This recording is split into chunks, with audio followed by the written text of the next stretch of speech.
Ready to Is run? Is this distance better? This works great. Who am I talking with? You're talking to Anand Upadhye, VP of Business Development at Casetext. Okay, so you answered that question. I have a question for you. Shoot.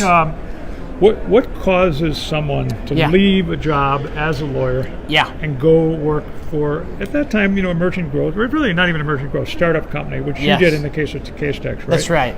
That's right. What causes that to happen? What causes that to happen is realizing something is gravely broken in the way that business currently operates. And for me, as a litigator at a large firm, that was legal research. What I was finding in my thousands of hours of legal research over my 6 years as a litigator was it was incredibly inefficient. It was prone to being inaccurate, and attorneys were prone to missing cases. It appeared to me to be a space that could be really, really changed and changed fast. But why you? Yeah. I mean, what made you click to do it? I mean, you got all these legal tech companies that are sitting back out here. Sure. Different, startup legal tech companies.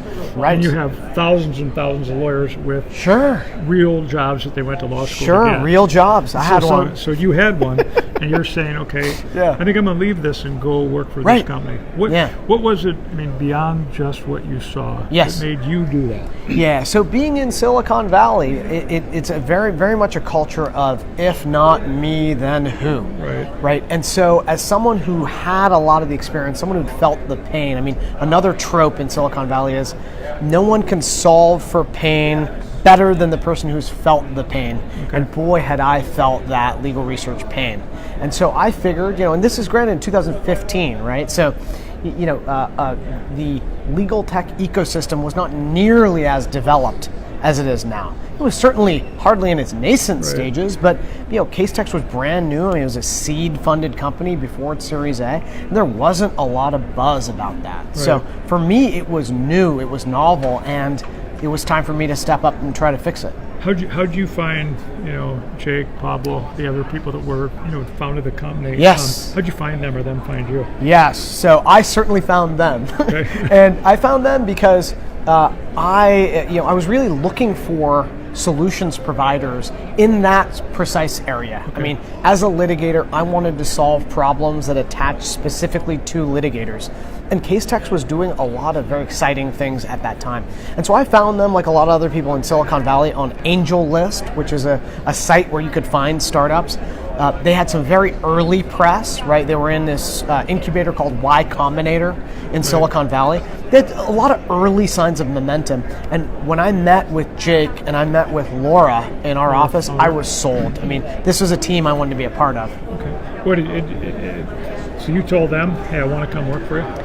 That's right. I told them that I actually applied at a time when... will Jake say it was that way, or will he say so. He offered you? I hope so. I really, it was a point when Casetext was so early that they were getting a reasonable number of applications, but nowhere near the number of job applications as we get now when we post anything. And, a third Silicon Valley trope that I'm going to include in this 3 minutes is when you see a rocket ship, just get on, don't worry about where you're sitting.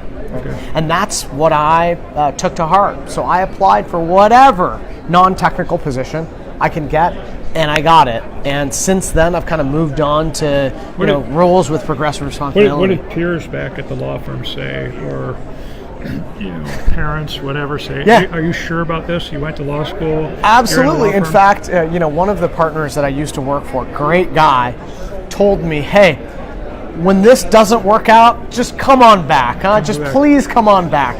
And it's been almost 4 years. What do you tell somebody that's in a law firm today? Yes.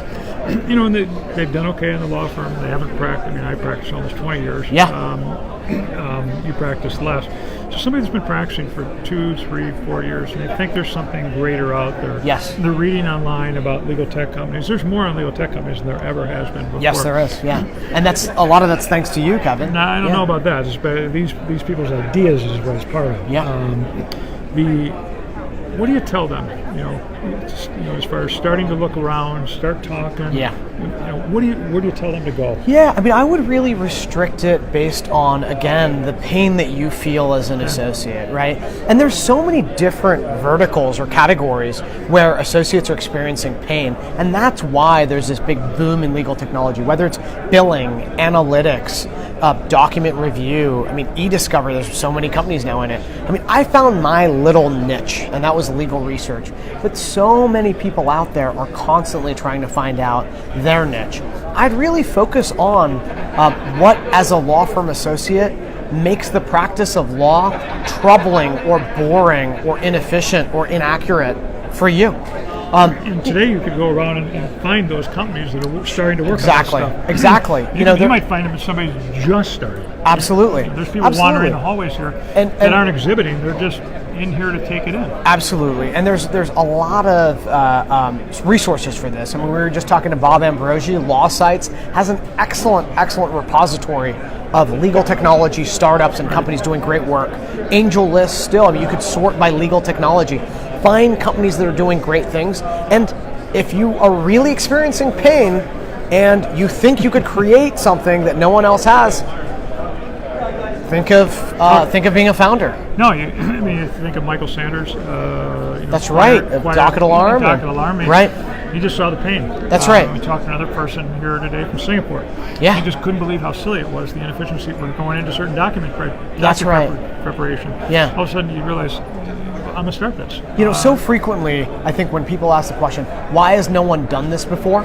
There's no good answer. There's no good answer. And that's really a door opening for you to go start it. Thank you, sir. Gavin, I appreciate it. Thank you.